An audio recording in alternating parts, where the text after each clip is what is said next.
Hello guys, welcome back to my channel. This is She TV, the place to be for whatever you just looked up on YouTube. Today I'll be talking about what you should do to prepare for your permanent makeup session. This is an artist's guide to prepare and be successful at their session. Actually, on a side note, I just realized I'm wearing the same green sweater that I had in a previous video, but I don't care because the reality is it is cold where I live and this is one of my favorite sweaters. So you're probably gonna see it a lot if I make any more videos over the next few weeks. Winter is long in New York.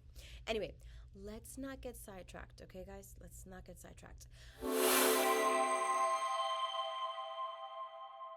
We're going to talk about what to do before your permanent makeup session. This is an artist's guide to what you should do to prepare because let's be honest, when you're a brand new artist and you realize, oh my God, I'm going to be tattooing a person's face and that's going to be there forever.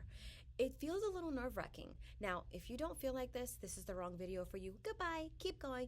But if you are suffering from that anxiety of like worrying you're not gonna do a good job or that this is permanent, or if you're having like imposter syndrome happening to you and it's really just like bearing down on you, you need to do these next few steps, okay? So, let's go. Number one, if you leave your home to do permanent makeup, which many of you should because some of you live in a state where you're not allowed to do it in your home. If you leave your home to do a session for a client, make sure that you leave early and arrive very, very early. You want to give yourself the time to mentally prepare and set up everything, okay? Set up yourself, set up your room, set up everything, okay? Number one, leave early. Number two, which should have been number one. This is like the 10 crack commandments of permanent makeup, okay? And if you didn't hit that like button up to this point, shame on you, okay? Shame on you. Number two, do not drink coffee. If you're anything like me and love yourself like 5 cups of coffee, don't do it. Just don't do it. Let me explain something to you. When you start permanent makeup and you drink a lot of coffee, or you even have 1 glass of coffee, you probably never notice how shaky your hands get when you're holding a pen at your office job or when you're like doing your day-to-day tasks like folding clothes or going for a jog. But when you go to do permanent makeup and you're dealing with microblading or shading, you realize how shaky your hands really are. And you don't want to do that to yourself because it really puts you through a lot of stress. And quite frankly, you might not have the best strokes or the best shading. Okay, so that was number 2. Number 3, don't take any other kinds of medications that are going to make you sleepy. Is it allergy season? Do you have to pop a few Claritin? I don't know about you, but Claritin makes me tired when I had to sit still for too long. So if you're going into a session and you realize that you have to take some kind of medication that might slow you down, you don't want to drink that because you're going to get tired and you're going to feel exhausted, especially if you've taken some kind of medication that does that to you. Number 4. Set up a checklist. You're going to need 2 of these. You're going to need one for your pre-draw and you're going to need another one for your actual in-session setup. I'm not going to tell you what to put on either of these lists because as an artist, you begin to figure out what you like and what you don't like and what you need and what you don't need. And sometimes when you first come out of school, you think you need a shit ton of supplies, but the reality is you don't. You just need whatever it is you've gotten accustomed to and comfortable with. So make yourself 2 checklists, laminate that baby, and save it somewhere because you are going to be amending it as you get better and better at this up until the point where you don't need the lists anymore, okay? Number 5, work on your PMU posture. I bet you never heard that before. Unless you went to a really good school, then you know about this. Work on your PMU posture. See, this is back-breaking work, people, okay? Back-breaking work. I assure you it is. When you do permanent makeup, you're sitting in like this inclined position for 1, 2, 3, 4 hours. You don't really have anything to support yourself, and you realize really, really quickly that if you didn't start in a comfortable position, your back might start hurting you 30, 40 minutes in. So if you keep working on it, that muscle memory is gonna get really good, and that pain might actually reduce over time. So work on your PMU posture. Number 6, practice like it's real. I know, you're probably like, well, what did you mean when you told me to practice my PMU posture? Totally different thing, okay? Totally different thing.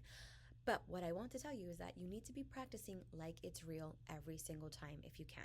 I know sometimes you're going to go home and you're going to practice on your desk, or maybe like me, practice when I'm on a plane. But the reality is you don't want to always practice like that. You want to practice like it's a real session. Take your dummy head, take your fake skin, put it on the table where you will be working, or the bed, and get your light and really experiment with the angles and the lighting and the positioning and your seating and the height of your chair. Do it all. Understand how your chair swivels and really just get used to it, get into it. Like pretend you're talking to the client if it really takes that much for you to get good at this. And you want to do that because the more you practice how you like being in the position, your PMU position, the better you're going to get at this. Now, obviously, the person isn't really sitting there, so you can't really see if maybe leaning on them a little bit is more appropriate for you, or what is really going to be the best thing. But the realer it is, the better it is for you. Okay.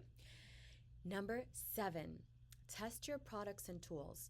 When you go into permanent makeup, you're going to find a lot of products. Sometimes the products that you get from your school, they're not really the best and they're flimsy.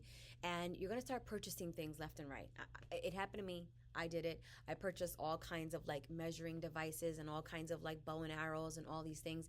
And at the end of the day, I realized there were only 2 or 3 tools that I really like using. And it was because I was constantly practicing with them. Every time I saw a cousin or a didi or something, I was like, can I draw your brows? Can I draw your brows? And I got used to using my tools. And I didn't practice a lot with the actual permanent makeup and like the wand and the machine, but I actually learned about a really interesting way to practice on actual skin, and it was pig skin. Now, I know some of you might be vegans, but honestly, pig skin was a really, really good to practice on, and I got like the realistic feel of skin when I wasn't actually working on a person. So get used to your tools and get used to your products, because the more you do that when you're not actually with the client, the better you feel when you're with them, and this will help you reduce your anxiety.